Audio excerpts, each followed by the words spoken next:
ನಮ್ಮ ಬೆಂಗಳೂರಲ್ಲಿ ಸಾಕಷ್ಟು ಅಪಾರ್ಟ್ಮೆಂಟ್ಗಳವೆ ಅಧ್ಯಕ್ಷರೇ, ಬಹಳಷ್ಟು ಅಪಾರ್ಟ್ಮೆಂಟ್ಗಳವ್ರೆ.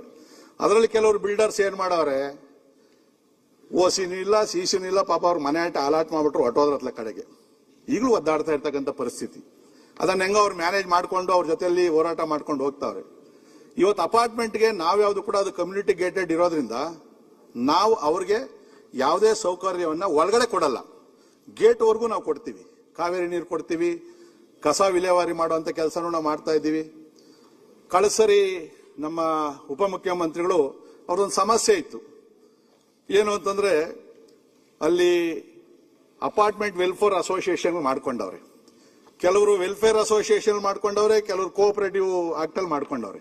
ಎರಡೆರಡು ಗುಂಪುಗಳು ಮಾಡ್ಕೊಂಡು ಸರ್ಕಾರನ ಒಂದು ರಿಕ್ವೆಸ್ಟ್ ಮಾಡಿದ್ರು. ಅವರು ಒಂದು ಪಾಲಿಸಿ ಮಾಡಿಕೊಡ್ರಿ ಸರ್ಕಾರದಿಂದ, ವೆಲ್ಫೇರ್ ಅಸೋಸಿಯೇಷನ್ಗೆ ಒಂದು ಪಾಲಿಸಿ ಮಾಡಿಕೊಡಿ ಅಂತಕ್ಕಂಥ ಒಂದು ಬೇಡಿಕೆಯನ್ನು ಇಟ್ರು. ಅದು ರೆಡಿ ಆಗಿದೆ, ಬಹುಶಃ ಈ ಅಸೆಂಬ್ಲಿಯಲ್ಲಿ ಮಂಡಿಸ್ತಾರೆ ಅಂತ ಅನ್ಕೊಂಡಿದ್ವಿ.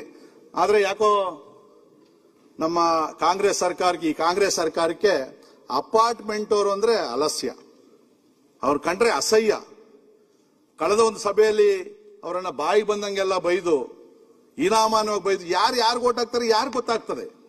ಮೊನ್ನೆ ಕೂಡ ಸನ್ಮಾನ್ಯ ಉಪಮುಖ್ಯಮಂತ್ರಿಗಳು ಒಂದು ಸಭೆ ಮಾಡವ್ರೆ, ಕಾಂಗ್ರೆಸ್ ಕಾರ್ಪೊರೇಟರ್ಸ್ ಯಾರ್ಯಾರು ಸಭೆಯಲ್ಲಿ ಮಾಡೋ ಹೇಳವ್ರೆ, ಅಪಾರ್ಟ್ಮೆಂಟ್ ಅವ್ರು ಓಟ್ ಹಾಕಲ್ಲ, ಅವ್ರು ಓಟ್ ಕೇಳಕ್ಕೆ ಹೋಗ್ಬೇಡ್ರಿ. ಒಂದು ಪ್ರಜಾಪ್ರಭುತ್ವದಲ್ಲಿ ನಾವು ಯಾರು ಓಟ್ ಹಾಕಲ್ಲ ಯಾರು ಓಟ್ ಹಾಕ್ತಾರೆ ಅಂತ ಹೇಳಿ ಹೆಂಗ್ ತೀರ್ಮಾನ ಮಾಡಕ್ಕಾಗ್ತದೆ? ಅವನ್ನೆಲ್ಲ ವಿಶ್ವಾಸಕ್ಕೆ ತಗೊಬೇಕಲ್ಲ ನೀವು. ಇವತ್ತು ಗಾರ್ಬೇಜ್ ಸೆಸ್ಸು ಹಾಕಿದೀನಿ ಅವ್ರಿಗೆ. ಯಾವ್ದು ಅಂದ್ರೆ ಅಲ್ಲಿ ಒಳಗಡೆಗೆ ಗಾರ್ಬೇಜ್ ಸೆಂಟರ್ ಮಾಡ್ಕೊಂಡಿರ್ತಾರೆ, ಟ್ರೀಟ್ ಮಾಡ್ಕೊಂತಾರೆ. ಅವರು ಬಲ್ಕ್ ಆಗಿ ಏನಾನ ಕೊಟ್ರೆ, ಯಾವುದೋ ಒಂದು ಏಜೆನ್ಸಿ ಕೊಟ್ಟವ್ರೆ, 12 ರೂಪಾಯಿ ಕೆಜಿ. ಅಧ್ಯಕ್ಷರೇ, ಕಸಕ್ಕೆ 12 ರೂಪಾಯಿ ಕೆಜಿ ಅಪಾರ್ಟ್ಮೆಂಟ್ ಅವ್ರು ದುಡ್ಡು ಕೊಡಬೇಕು.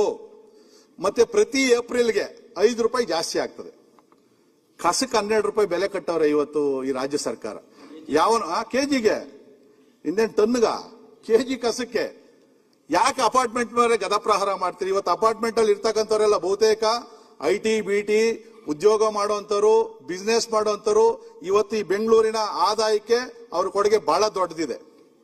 ಯಾಕೆ ಈ ತರ ಮಾಡಕ್ ಹೋಗ್ತೀರಿ? ಎಷ್ಟೋ ಕಡೆಗೆ ದುಡ್ಡು ಕಟ್ಟವ್ರೆ, ಕಾವೇರಿ ನೀರು ಕೊಡ್ತಾ ಇಲ್ಲ. ಕಾರಣ ಗೊತ್ತಿಲ್ಲ ನಮ್ಗೆ. ಈ ತರ ನಾವು ತಾರತಮ್ಯವನ್ನ ಮಾಡ್ಕೊಂಡು ಹೋದ್ರೆ ಬೆಂಗಳೂರನ್ನ ಸಮಗ್ರವಾದಂತಹ ಅಭಿವೃದ್ಧಿ ಮಾಡೋದು ಎಲ್ಲಿ ಸಾಧ್ಯ ಆಗ್ತದೆ ಅಧ್ಯಕ್ಷರೇ? ಕೊಡ್ಬೇಕಲ್ಲ ಒಂದಷ್ಟು ಅನುದಾನ. ಅದಕ್ಕೆ ನಾನು ಇನ್ನು ಟ್ರಾಫಿಕ್ದು ಇದೆಲ್ಲ ಐತೆ ಅಧ್ಯಕ್ಷರೇ.